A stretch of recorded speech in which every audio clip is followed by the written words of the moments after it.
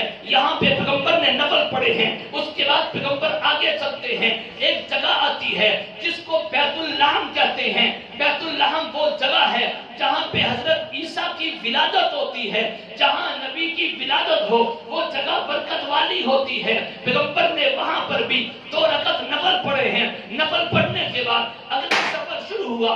نبی پاک صلی اللہ علیہ وسلم کو جبرائیل لے کر جا رہے ہیں، براق سواری پر چلتے چلتے بیت المقدس پہنچے۔ مسلم شریف کی حدیث ہے، نبی پاک صلی اللہ علیہ وسلم نے فرمایا کہ بیت المقدس کے بالکل قریب سرخ ٹیلا تھا، سرخ ٹیلے کے قریب ایک قبر تھی، اس قبر میں حضرت موسیٰ علیہ السلام کھڑے نماز پڑھ رہے تھے۔ حضور فرماتے ہیں میں نے خود موسیٰ کو قبر میں کھڑے نماز پڑھتے دیکھا ہے۔ یہ حضور کا سفر ہے۔ نبی پاک صلی اللہ علیہ وسلم بیت المقدس پہنچے، تمام انبیاء وہاں پر جمع تھے، حضرت آدم سے لے کر حضرت عیسیٰ علیہ السلام تک تمام نبیوں کو وہاں پر جمع کیا گیا تھا، سب انبیاء موجود تھے۔ کبھی کسی کے ذہن میں سوال آتا ہے کہ انبیاء تو سب دنیا سے وفات پا چکے تھے، دنیا سے جا چکے تھے، پھر وہاں پہ جمع کیسے ہو گئے؟ یہ بات میں اکثر کہتا ہوں کہ مسلمان کے دل میں، مسلمان کے ذہن میں خیال نہیں آنا چاہیے ارے یہ واقعہ معراج ہے ہی سارا ایسا جو عقل میں آنے والا نہیں ہے۔ لے جانے والا اللہ ہے، لے جانے والا اللہ ہے اور جانے والے پیغمبر ہیں۔ پھر ہو سکتا ہے وہاں تمام نبیوں کو جمع کرنے والے اللہ ہیں، پھر تو ہو سکتے ہیں نا، پھر کون سی مشکل بات ہے؟ کل قیامت کے دن اللہ سارے لوگوں کو میدان حشر میں جمع کریں گے نہیں کریں گے؟ کریں گے نا، تو وہاں پر جمع کر سکتے ہیں، اللہ کے لیے کوئی مشکل نہیں۔ اللہ نے سارے نبیوں کو بیت المقدس میں جمع کیا، حضرت جبرائیل نے اذان دی، اذان دینے کے بعد اب دیکھ یہ رہے تھے سارے کے سارے نبی کہ اب امامت کے لیے مصلی پہ کھڑا کون ہو، اس لیے کہ پیچھے مقتدی عام آدمی نہیں ہے، یہ مقتدی سارے کے سارے نبی ہیں، ان نبیوں کی امامت کرائے گا کون؟ حضرت جبرائیل نے حضور کا ہاتھ پکڑ کے مصلی پہ کھڑا کر دیا، بتا یہ دیا اے پیغمبر آج آپ کے علاوہ امام کوئی نہیں بن سکتا۔ اس لیے ہم کہتے ہیں ہمارے پیغمبر وہ پیغمبر ہیں کہ جو صرف صحابہ کے امام نہیں، ہمارے پیغمبر تو نبیوں کے امام، امام الانبیاء ہیں۔ نبی پاک صلی اللہ علیہ وسلم کے اس سارے سفر کو عربی میں اسراء کہتے ہیں، اسراء کہتے ہیں۔ کیا کہتے ہیں؟ ابھی معراج تو شروع نہیں ہوا، اس سارے سفر کو عربی میں اسراء کہتے ہیں۔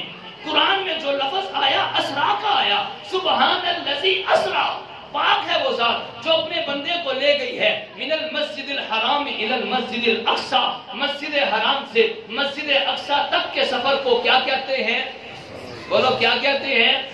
اسراء کہتے ہیں۔ ابھی معراج شروع نہیں ہوا، اس سفر کو کیا کہتے ہیں؟ اسراء کہتے ہیں۔ اب وہاں سے سفر شروع ہوا اوپر کی جانب، اس کو معراج کہتے ہیں۔ بیت المقدس سے آسمانوں تک کا سفر، آسمانوں سے جنت کا سفر، عرش تک کا سفر، اس کو عربی میں معراج کہتے ہیں۔ مکہ سے لے کر بیت المقدس تک کے سفر کو اسراء کہتے ہیں، اور اس سفر میں سواری کا نام براق تھا، اور پھر بیت المقدس سے لے کر آسمانوں تک کے سفر کو عربی میں معراج کہتے ہیں، اور وہاں پر سواری کا نام رف رف تھا۔